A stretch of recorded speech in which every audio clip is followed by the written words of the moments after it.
Welcome to the Win All Day Everyday podcast presented by Prairie Hockey Academy. My name is Barrett Kropp and I'm joined by my co-host Justin Simpkins.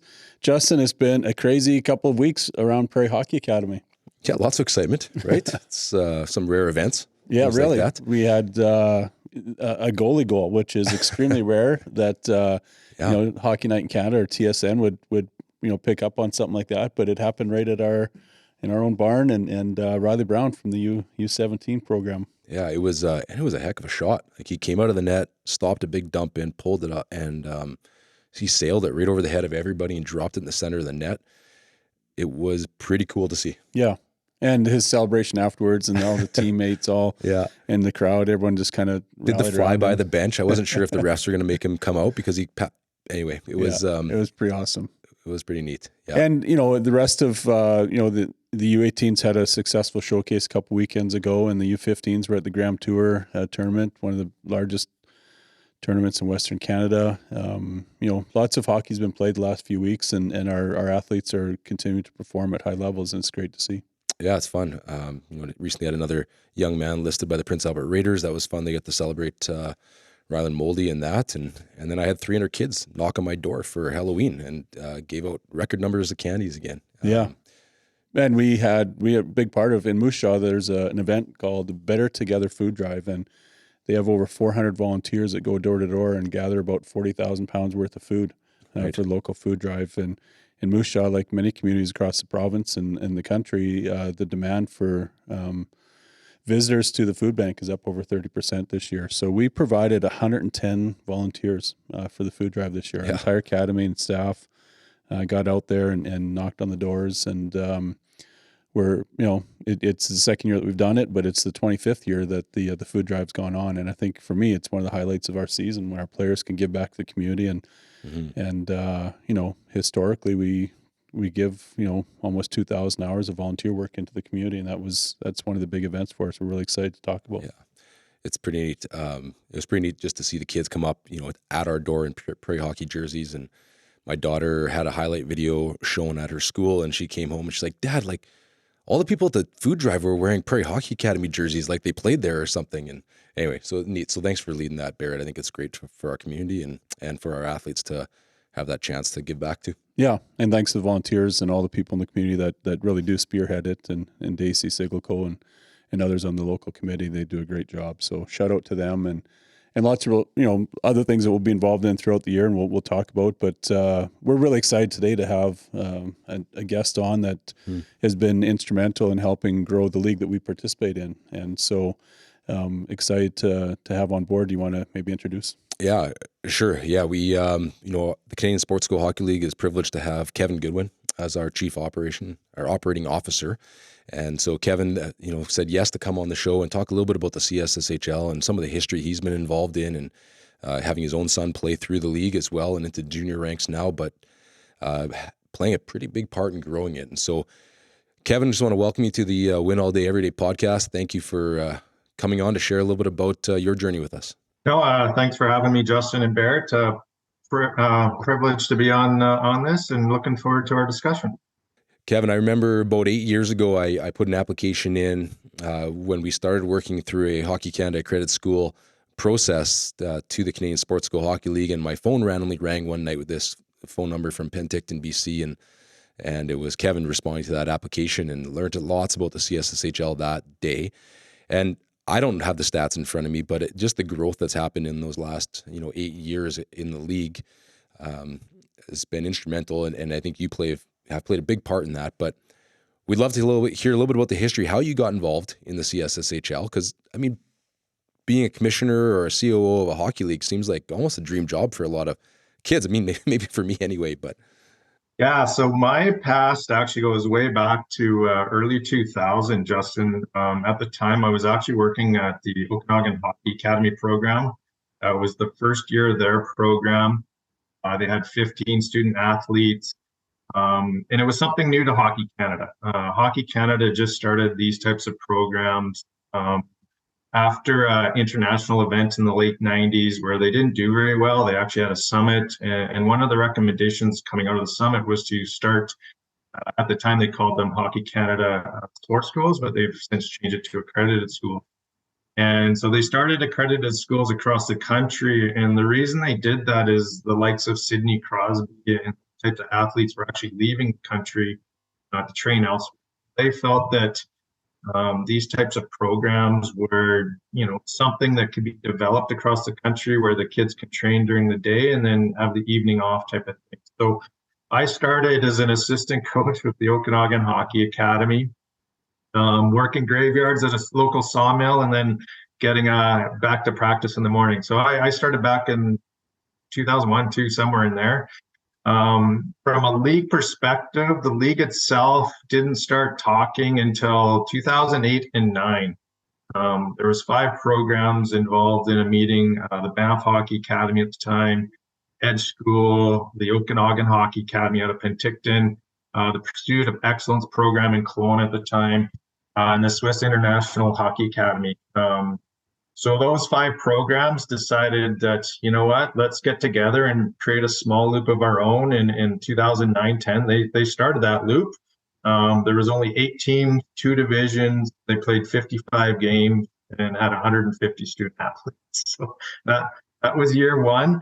This year is the 15th year of the league. We're up to 32 programs, 111 teams from Victoria to Charlottetown. So to see it grow from purely BC Alberta based to across the country has been outstanding. Myself, as I said, I've been involved since day one from a league standpoint. Obviously, the first couple of years was just being with a member program and part of it that way.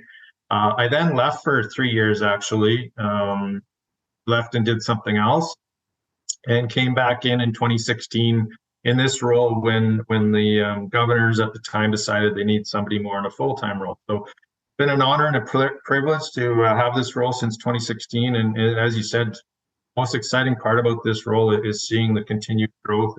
Yeah, I mean, the growth of any business, and I sort of look at, each of the academies and even the league as, it's a large corporation that you're involved with. And when you see that kind of growth over a short time frame, and coast to coast, we're not just talking about regional where you can just hop in a car and meet up with all the teams. We're coast to coast and even into the US with some programs. So that expansion has been fantastic to see. Obviously, there's had to be some strong mission, vision, values that have been put into place by the board. And even as you've grown through that, now you've had to maybe realign with some new strategic planning and some other governance. Can you talk about some of those steps along the way and really what the mission was when you came on board? Yeah, absolutely. The mission statement since day one is to be national leaders in education-based hockey. And the biggest thing I can say to people is I look at these programs and I'm never worried about the hockey development side of things. These kids get a ton of ice time. They get a ton of practices.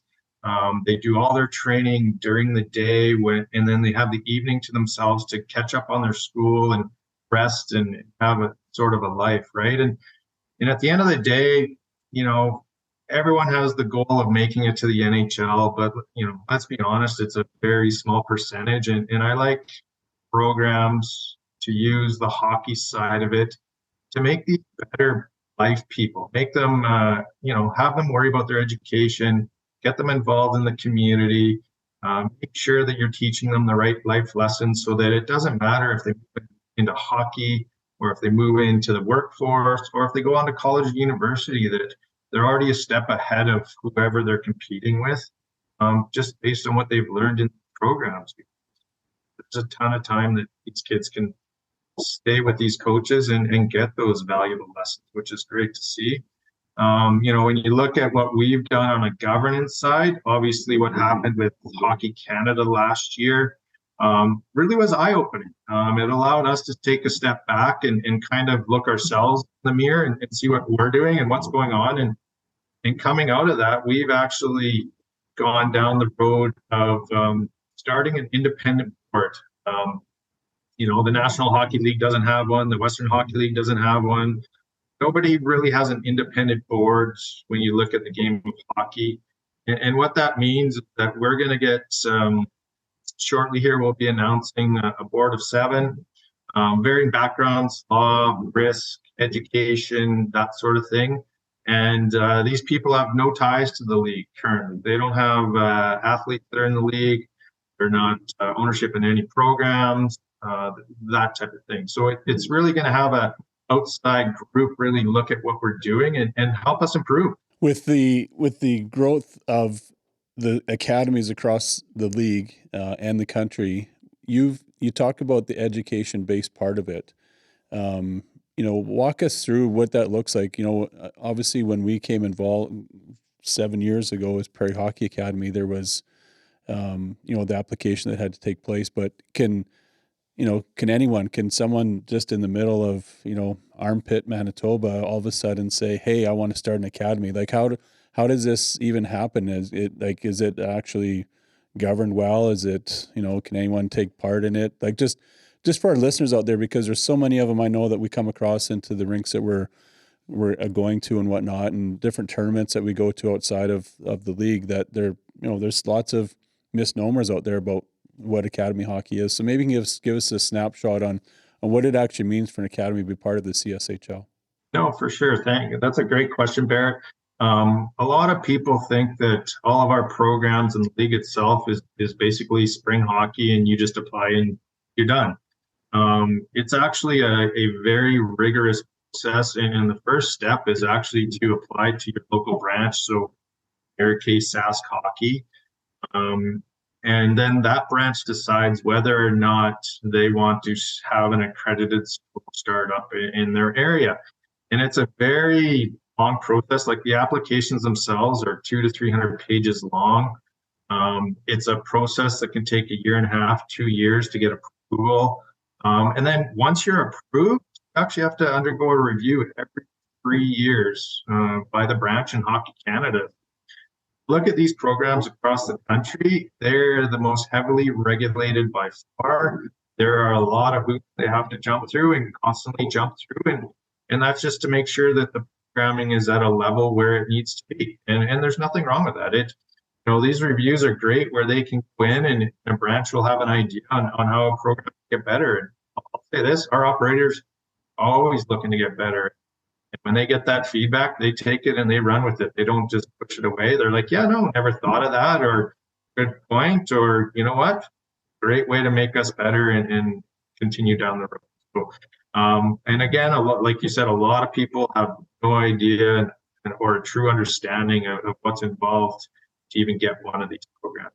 When you look at Western Canada, for example, we don't want these programs everywhere. It doesn't make sense. Minor hockey still needs to run. AAA programming still needs to run. It's about giving athletes within each province the ability to attend one of these programs with the province if they want. And a metric we actually look at is how many kids in a province are leaving a province to play somewhere else within our league. And, we can keep it 5% or less. We think that that's a good number. We start to look at, well, we're up to 20 or something. Well, maybe that's a conversation we can have with the brands and say, hey, we got a lot of kids leaving your province to go elsewhere. But it's up to the branches on whether or not they want to add more programming. And you look out west, I don't know if you'll ever see one more added. Yeah. And I mean, after that too, there's the rigorous process of, working with the member branch, and then there's the rigorous process of the application actually to be included as a program in the CSSHL and the governors of that table. I mean, I was there for 2 years in a row, and I remember Ian Gallagher, raked me through the coals the first year. So I was like, who is this guy? But Ian had some great questions, right? That prepared me for my second year, and just knowing what we needed to do that first year to come back and that was done around that governor table, and in essence to protect the CSSHL and the group of people there, and make sure that the operators that do get involved are willing to run a world-class program. Yeah, and that's part of growth, right? You get to a point, Justin, where you can be a little more, you can wait a little longer in order to approve people, and you have some time, right? And I think we've learned those lessons over the years. And as you well know, our group has really gone down the road of really making sure we have quality people that are in it for the right reason. And that's the key. You need people that have the right value system and see it the same way and are using hockey as the avenue to make these kids better at everything else. Those are the important pieces for us moving forward and what it looks like. When you look at Eastern Canada and what's going on out there and our growth out there, you'll notice that our growth is with programs that are schools.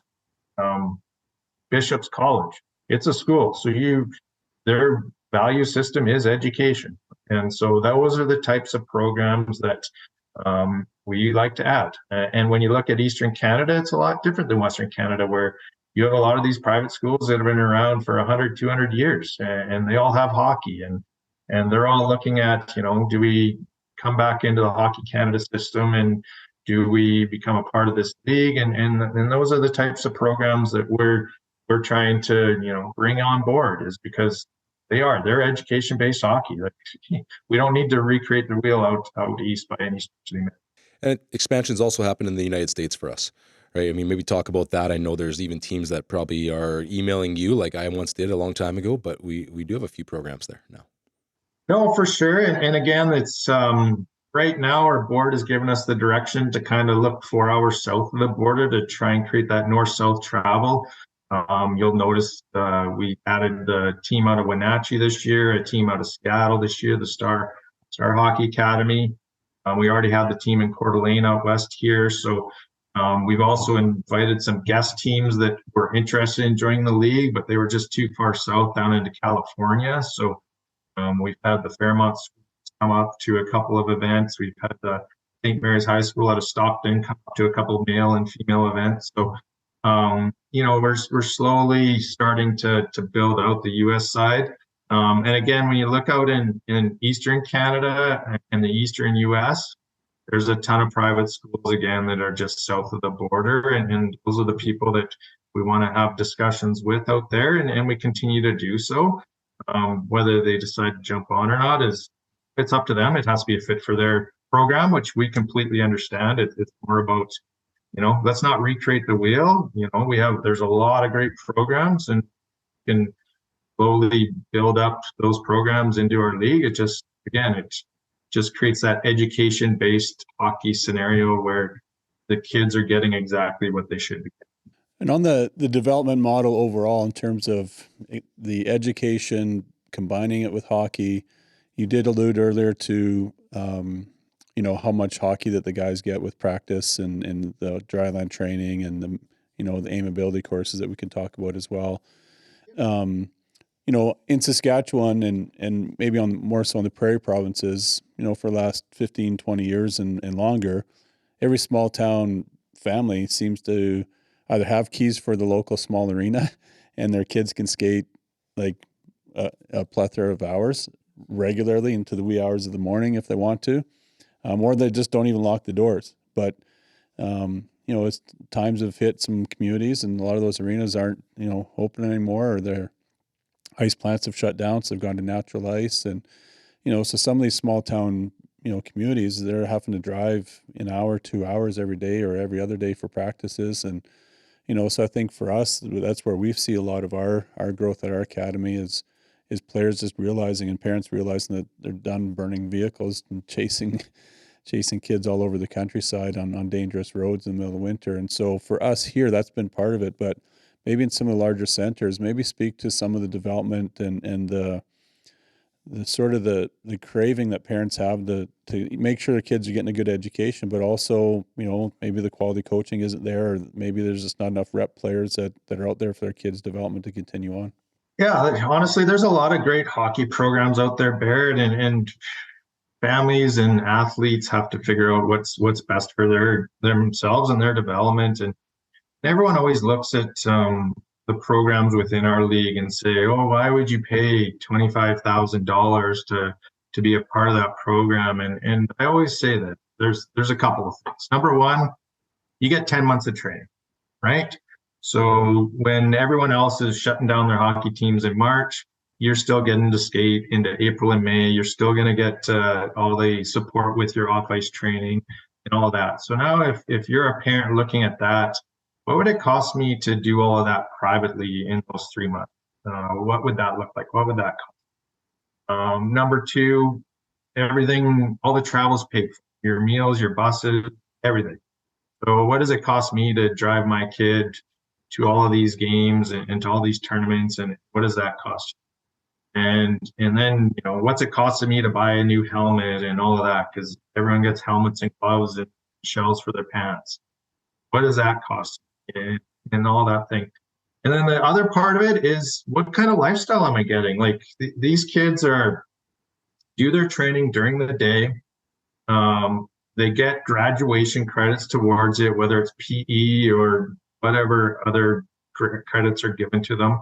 And they're home by dinner every night. They're not coming home to rush and eat and out the door at 9, home again at 11, can't get to 1, and then got to get back up to go to school tomorrow. So the kids are going to excel in school because they get the rest. They're going to excel in school because they get the time to work on their homework. And the parents and the kids are going to be able to have dinner every night. And as we all know, that doesn't happen with 13, 14, 15, 17-year-old hockey players, especially when you get into the larger centers. They're having to skate at 9 o'clock at night, 10 o'clock at night, drive the 40 minutes to get there and then come home. So, and that's where I really like it. It's so supportive.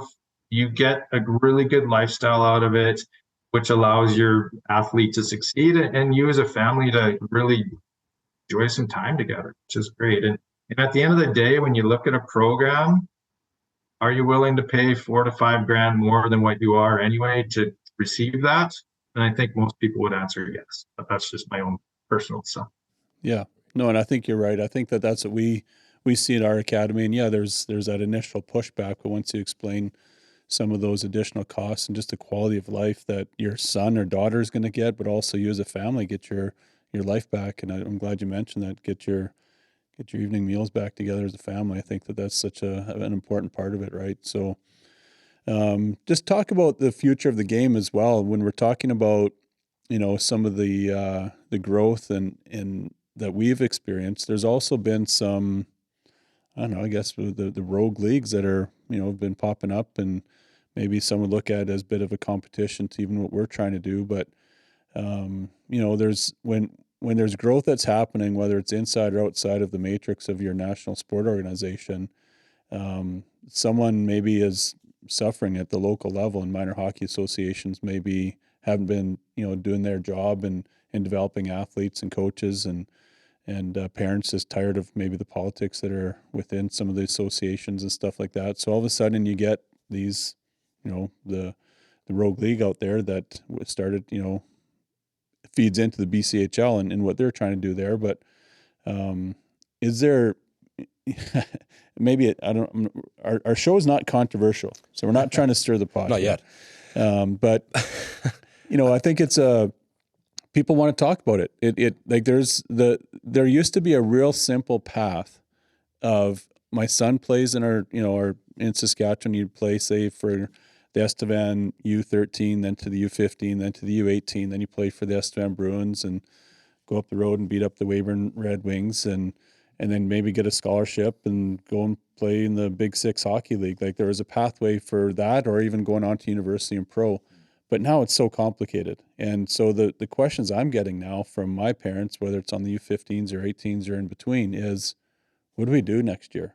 We're getting an invite from the BCHL team, but the junior B team is now also maybe junior A, and there's it's just so convoluted. From your side of the world, like you're sitting on the commissioner side of the desk or as the CFO or CEO of our league, how do you handle that? How do you couch these questions from parents in terms of the future of the game of hockey, really? You know what? That's a great question, Barrett. The one thing I always say to parents when they ask me the question is, how much are they going to play? Because whatever it is, you need to play. And quite honestly, everyone's always in the rush to get to junior. And sometimes your best development path is to actually stay back and play U18 in your grade 12 year so that you can get more ice time, develop the power play, the penalties skills. I'll use my own son as an example. And this is just a personal story of mine. My son, I live in British Columbia. My son's playing junior hockey in Ontario right now for the Wellington Teams. The reason he's playing in Ontario is because he got bumped out of a couple of BC Hockey League teams this year, and he wanted to play in the BC Hockey League, and there's nothing wrong with that. If you're going to play games, great. You just lose some things on the end. You can't go to the Centennial Cup and the National Championship. You can't be part of the World Junior A Challenge. You lose some things. Um, so, but on the flip side of that, he was offered a spot with the Penticton Bees, and it was their 8th D-man spot, and they felt that it was better developmental-wise for him to be the 8th D-man on the Bees and get 0 games. They promised him 0 games. They felt it was better for him to practice all year with them versus to play junior hockey anywhere else in the country. And that's not right. I'm sorry. Your best development path is to be playing games, no matter where it might be. So that's junior hockey and where that's going. When you look at this Hockey Canada system and all these other things that are popping up, and they're popping up across the country, they're in Ontario, they're in Alberta, they're expanding in British Columbia. And myself personally, I look at it and I think these things are all popping up because hockey hasn't changed the pathways you described, Barrett, in 50, 60 years. Nothing's changed since hockey started in this country. And minor hockey association and local branches like Sask Hockey and Hockey Canada really need to take a step back and identify what the consumer or what the athlete is looking for, and try to offer some sort of programming that makes sense to those. The days of wanting to be on the ice 4 and 5 times a week and play every single weekend might be done for some people, right? I get it at the higher levels, but those recreational players might want to play on a Wednesday and Thursday so they can speak on Saturday and Sunday. Things like that. And at the end of the day, and I'll give Hockey Canada the branches credit, is they're actually currently conducting a survey to try and understand what people are looking for, which is great because you need to have that information so that you can make informed decisions. But, let's be honest, 2023 and it's not 1953 anymore. And what worked in 1953 isn't going to work in 2023. It doesn't matter what it is. So you need to really look yourself in the mirror and adjust for it. Yeah, I think you're right, Kevin. I mean, our family structures have changed too, right? In 1953, we probably saw, a one-income family. We didn't see both parents working, different pieces like that, and just the busyness of that life. And I just, a friend of mine would always use this statement with me about any entrepreneurship or business. He would always just say the market is efficient. At the end of the day, they'll let the market decide. And I think what we've seen is the market, changing. Like you said, it's not 1953 anymore. And I think with some of the upstart, these leagues are starting up because there's demand for them, because people are looking for a different pathway and a new opportunity and a chance to maybe train during the day and not at night. And anyway, it's I'm kind of dreading when my children grow up and they have 9 o'clock practices because that's my bedtime. I'm just like, I don't know if I can do that, but. And then it goes back to what I said before, and I think that's why the success of accredited schools has been so well received, is because people want that back. Like you said, Justin, 2 parents have to work nowadays to make it work. Like, look at what interest rates have done and how much real estate costs and all of that stuff. And to make a go of it with one income is really, really hard right now. And the only way to get those times back is and to spend time with your kids is to try and develop a schedule that makes sense for you as a family, and that's what these programs do. And at the end of the day, some other programs might be creating that as well, right? So it's things have to adjust. What it looks like, I don't have all the answers there, but you definitely have to look yourself in the mirror and try to figure out what makes sense for sure. Yeah, that's good. We touched on it briefly, the aimability program that the CSHL has in place, and I think we're into. I know my team's watched the 3rd segment for this year, and segment 4 will be this coming week. They'll be watching it, but there's, we're an education-based league. We're getting players that are getting drafted to the Western League into junior A teams, going on to junior A or universities in Canada and the U.S., going on to play pro. But it's also about character development and making sure that these are well-rounded student athletes that are chasing and pursuing excellence on and off the ice. And so help our listeners understand some of the tools that the league has put into place, and help our student athletes grow across the board with that same understanding through the Aimability program. Yeah, so we've had an education series in place for, well, I'm going to say 6 or 7 years now. But what we used to do with the series was that allowed our partner programs to basically work on certain topics within their school. Um, Last year, we actually, with COVID and everything that's gone on, we decided to partner with a group called Aimability. And what they do is they find professional speakers on certain topics to present to our student athletes. And it's all done online. The sessions are recorded so that the kids can watch them. Now they have 2 weeks from the session to watch their sessions, and you do bear, you watch with your team, which is great to be able to provide them feedback. But sessions are put in place as extra educational sessions for the kids to, again, to become better people, because that's our goal here. We cover digital ethics and internet safety, because let's be honest, it's a scary world out there with your phones right now. You see these sextortion things happening constantly now, and you really need to spend time with your kids and the teams and really constantly talk about it, because it's happening. It's happening everywhere, and you're seeing these stories all the time. We obviously talk about drugs and alcohol, racism and diversity in sport, sexual misconduct and harassment. Obviously, trying to give the kids the tools to make sure that when they do move on to be older, or when they're in these programs, that they're acting appropriately and not getting themselves into trouble. We talk about mental health with them. We even talk about high performance mindset and what you need to really push yourself to the next level. Nutrition we talk about, and a new topic we added this year was actually transition, life after grade 12, what that looks like, and the tools you need to have in place, or the things you need to think about to be successful after you leave the education and move out there into the real world, right? So it's a series that I love it. Giving these athletes these tools and continue to help build the tools. Also giving the coaches the tools, them watching these topics and having the ability to talk about it with their kids and their athletes and constantly talk about it is a great thing. I look at it as not just educating the kids, but educating the coaches as well, because let's be honest, they all need to be educated on a lot of these topics. It's great. So no, I really enjoyed the series. Good thing for the athletes to go through, and it takes, we won't be done this series until the end of January for our athletes. So it goes most of this actually, which.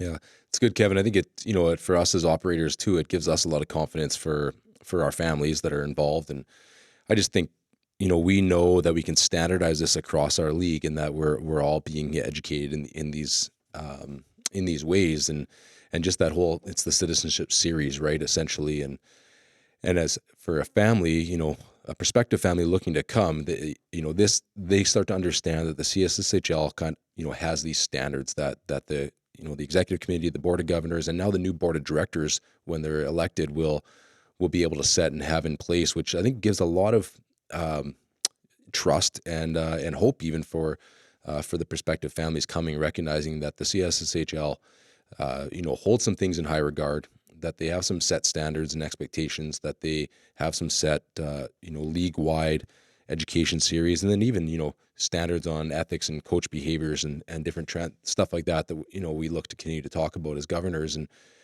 those things are great. And I think that's, in your time today, I think you've kind of helped us, I guess, flesh that out a little bit, in the sense of that and this is the CSSHL, and we're national leaders in education-based hockey, but we're not just there because we have a vision statement on that. We're really intentional on every practice that we put through with all of our operators, from the moment that they're selected to be a program in our league to what they implement every day and throughout the development months in the season. So No, and I'll say this, Justin, at the end of the day, I never worry about the hockey. I really push our groups to worry about, the kids' academics, to worry about their citizenship, getting them out into the communities, worrying about their character, making sure they're acting appropriately and being held accountable.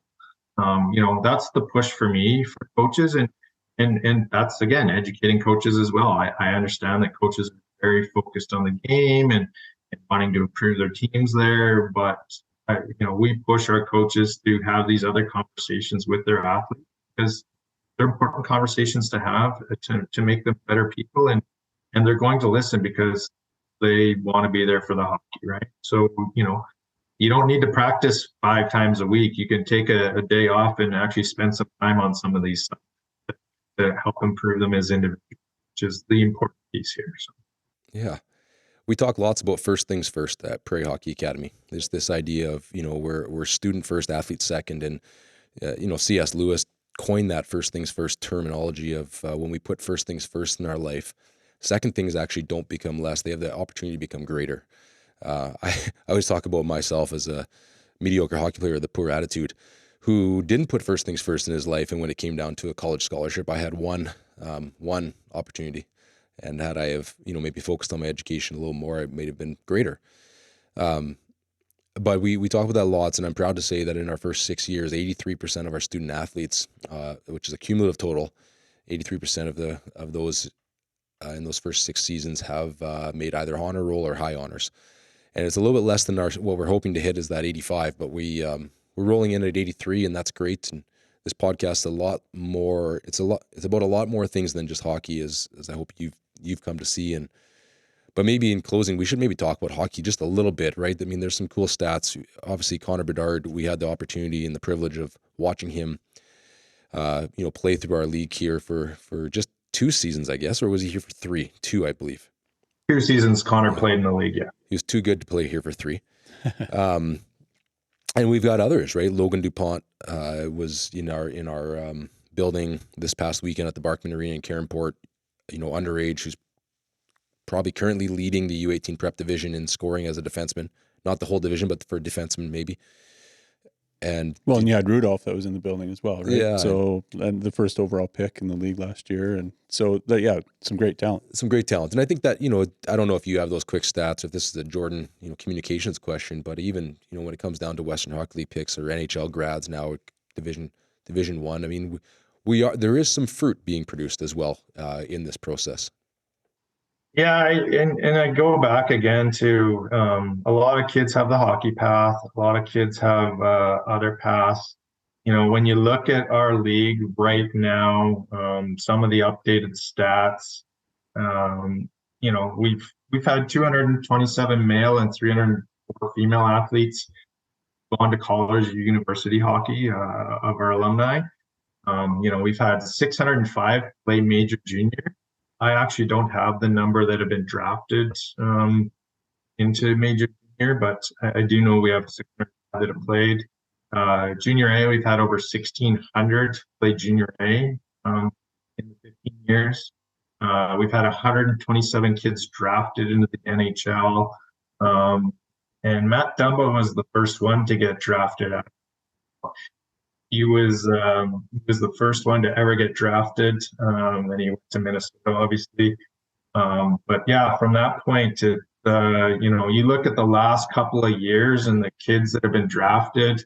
Bowen Byram, Dylan Cousins, Jake Neighbors, Will Sillinger that's playing, that type of thing.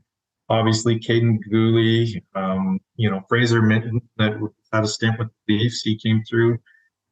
Got to play with Connor Bedard. Obviously, you talked about Connor already. Zach Benson, who's having a really good time in Buffalo right now and having some success, and Justin Sturdoff, who just signed with Florida. So, Kent Johnson came through, and it's really good. When you look at our alumni, 50% of the World Junior team, Canadian World Junior team last year, are CSHL alumni. So, again, just to see that is great for us. And then when you look at the IHF stuff, we've had 45 male and 40 female athletes represent their country. whether it's U18, U17, or the World Junior. We have some female athletes that are now on the Canadian Olympic team, which is great to see. It's, as these kids roll through, there's a lot of good stories for sure, and it's good to see. Like I said, it's great to see that they're moving on in the game, but I always like the stories away from the game. I like the college and university one. Yeah. Well, I take great pride in it. Warren Bennis wrote a book in the early 2000s, I believe, and just talked about, a leadership crisis. And he said it's actually the number 3 concern in the world is the ever increasing leadership crisis. This was 20 years ago. And sitting around the governor's table and seeing, what the operators do, and knowing that our league puts in place a lot of these intentional citizenship series and nameability and that. And then you see these young men and women going on to be leaders on their Olympic squads, junior teams, universities. It gives me confidence to know that we're not only developing hockey players, but we're developing great citizens and leaders that, and hopefully contributing to help increase or improve on that leadership crisis that the world's facing right now. Totally agree. Just before we get into our guide and provide section on getting some advice from you for our players, parents, coaches out there, you talked about 10 minutes ago about that fact where it's much better for a kid to get game time and stay back for their grade 12 year instead of rushing ahead. And obviously there's going to be the outliers like your Bedards and your Cousins and everyone else that can make that jump. But if you're talking to a team and they're often either 8th defenseman spot, how much more development they're going to get is you can't even match that up. And I can tell you from firsthand, spending most of my coaching career at the college and university level, how difficult it is to academically get a kid qualified to even come to the university when they went to that junior team as a 7th or 8th defenseman as a 16-year-old and didn't like it, so they asked for a trade to another town, and then they spent a year there, didn't like it, and now they've got traded maybe across the province to another country, and their academic rigor, their dogwood doesn't exist. Like they have no, like they maybe have gotten the certificate for walking across the stage as a grade 12 student, but there's no standard that they can get admitted to a university for. And for every kid that I had that I wanted to recruit and bring to come play for me that had that, if I had a dollar bill for each, I might be sitting on a beach in Mexico, because it's not an irregularity. Like it happens often because parents just feel we've got to jump ahead of the queue because, well, Bedard did it, so my kid's got to do it. And maybe you can just speak to that and just talk a little bit more about that don't rush it. Your development of 10 months at an academy is going to far surpass anything that you might get in playing as an 8th defenseman in a junior A world. And that's the thing, Barrett. And like I said before, it boils down to where am I going to play? Being a 7th or 8th man on a team where you're hardly going to play, and then even when you do get in a lineup, you're not going to get a lot of ice time in junior. Let's be honest, junior hockey world is a lot different than the minor hockey world. So you're not going to get to play. And versus if you stay back in, whether it's an accredited school or AAA or whatever the programming might be, you might be a top 4 guy and get power play, penalty kill, 5-on-5, and so you're developing all of your skill set there, by staying back. And I love how you touched on the academic side of things. And myself personally, I even look at athletes and families that leave programs to chase wins and losses. And I struggle with that. Like when I see a kid jump from Alberta to BC or Alberta to Saskatchewan or Ontario to Quebec or vice versa, so they're not looking after their education and like you said, getting their education where it needs to be. If you're in 3 or 4 different provinces in 3 or 4 years, it's going to be tough for you to do anything on an education front. Let's be honest. So, it could be as simple as just learning what the new process is within a program, what the teacher's expectations are, all that. That's going to take some time.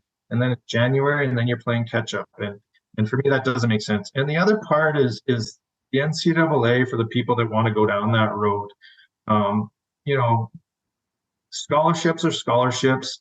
The best part is that a hockey team, for example, only has X amount of dollars in hockey money, but the amount of education money they have is 10 times that. So if I have a really good education and really good marks, and I can go to an NCAA school and say, here are my marks, and they're going to say, awesome, we can give you a 100% education scholarship. I don't have to burn any of my hockey money. You can probably attend almost any NCAA school you want because you have your grades there, and they can spend the money on education scholarships versus because they have a limited number of dollars when it comes to hockey. So if you've looked after your education and you can play the game, you're going to have a lot more opportunities and chances for sure. And the other thing is that, like you said, everyone's in a rush to get ahead. And, you know, there's not many Connor Bedards in the world. Let's be honest. Like those kids are unique, and there's not very many of them. And so when you really start to break it down, and this is a stat I love to give to all of my coaches, is that the NHL started in 1917. And from 1917 until today, there's only about 4,300 athletes that have played 100 games or more. 100 games or more. So if I'm making $800,000 a year and I play my 100 games, I've made $1 million in career earnings. It's not a lot, you know, if you're only playing 100 games. So, you know, it's just a stat. So again, if you concentrate on everything else, you'll be fine. And at the end of the day, we all end up in beer league at some point. It's just a matter of when. Good. Well, you've already given us some great advice, but is there something specific? We'll go in order. We'll ask for your advice to, you know, an upcoming player, you know, whether they're in our league or in minor hockey or just, you know, anyone that's U18 to U15. What advice would you give to a young player right now?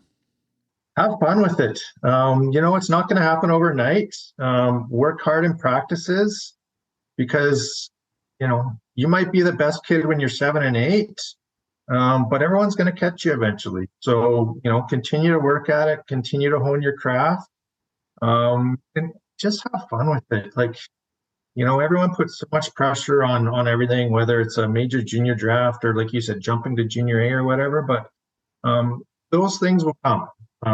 But if you're not working at it and having fun with it, it's going to be a grind and it's going to be tough, and you're not going to want to do it anymore when you're 18. And then the goal is to want to do it when you're 18. So enjoy it. It's a game. Have fun with it.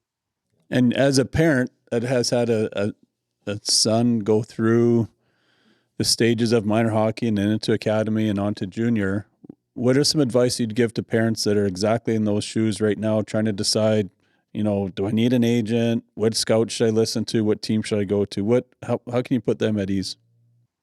You know what? It's just about, you know, just talking to people, talk to your head coaches. They have all kinds of connections everywhere. Create that relationship with your head coach. They will be able to help point you in the right direction and down the right path. You know what? And sometimes, again, it goes back to you need to go where you're going to play. And and my kid's a prime example of that. Like, he could have been in the BC Hockey League, but he wouldn't have played a game. Or he can go out to Ontario and play a regular shift as the youngest D-man on the team, 5-on-5, which is great. Right. That's what he needs right now. And he's not going to be on the power play right now. He's not going to kill penalties all the time right now. But if he's getting a regular shift, that's how he's going to develop. So it's a great thing for him because he's getting to play. So figure out where that might be, and it's not always going to go according to plan. Like, my kid wanted to be in the BC Hockey. I'll be the first guy to say that. But he's loving his experience. He's really enjoying it. We were actually out there last weekend for Parents Weekend, and the support that team has and the volunteers that they have and the amount that they care for those kids and the support those kids have is fantastic. And it's a great experience for him. And it's going to be one he's going to look back on his life and be so happy that he did. And that's what it's all about. That's all that matters. And then, I mean, just in regards to the development of players, the CSHL also develops coaches and refs, and there's a lot of coaches that kind of maybe cut their teeth on a few programs here and there, and then move on. Kevin Goodwin, come on. Yeah, there you go. He's coaching.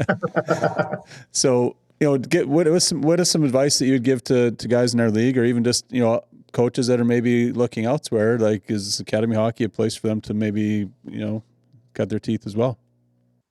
I'll say this. Coaches in our league or within our programs probably have the best coaching jobs in hockey. You're not hired to win and lose. You're hired to develop athletes and individuals. So if that's something that really you like to enjoy, you're hired, and you're not going to get fired unless you deserve to get fired, period. And it's going to be nothing to do with wins and losses. So if you want stability and you want all of that, it's a great thing. As for guys that want to move on to the junior ranks or professional ranks, obviously you're going to have the opportunity to really hone your skills in on how much practice time you got, how much game video time you have available to you. Really get an understanding of how to potentially treat the athletes, not just as hockey players, but as individuals, because you're learning how to really make them better people. So that part of it, unfortunately, you don't get as much time in AAA or minor hockey loop to really develop that in most places. And everyone gets so focused on wins and losses, and you really don't have to in these environments. You're paid to develop people, period, whether it's on the ice or off the ice. So that's great. Thanks for your time with us, Kevin. We really do appreciate your leadership in the league, in the sport. You can continue to put the league on the map, and in doing so, you're helping give players and families and coaches and officials the opportunity to pursue excellence and to be leaders as well. So to you, your support staff, the governors, I want to say thank you. As one of the members here in a small part of Saskatchewan, doing our part. We can't do without you guys doing your part, and same thing. We can't have these freedoms without the military doing it before us. And so, really want to say, thank you. Make sure everyone remembers on the 11th to take some time to remember what's going on around us and be thankful for what we have. So, from all of us to you, thanks for being on the podcast. Win all day, every day. We look forward to seeing you next week. Thank you, Barrett. Thank you, Justin. I appreciate your time today, and look forward to seeing you guys in the rink at somewhere along the line.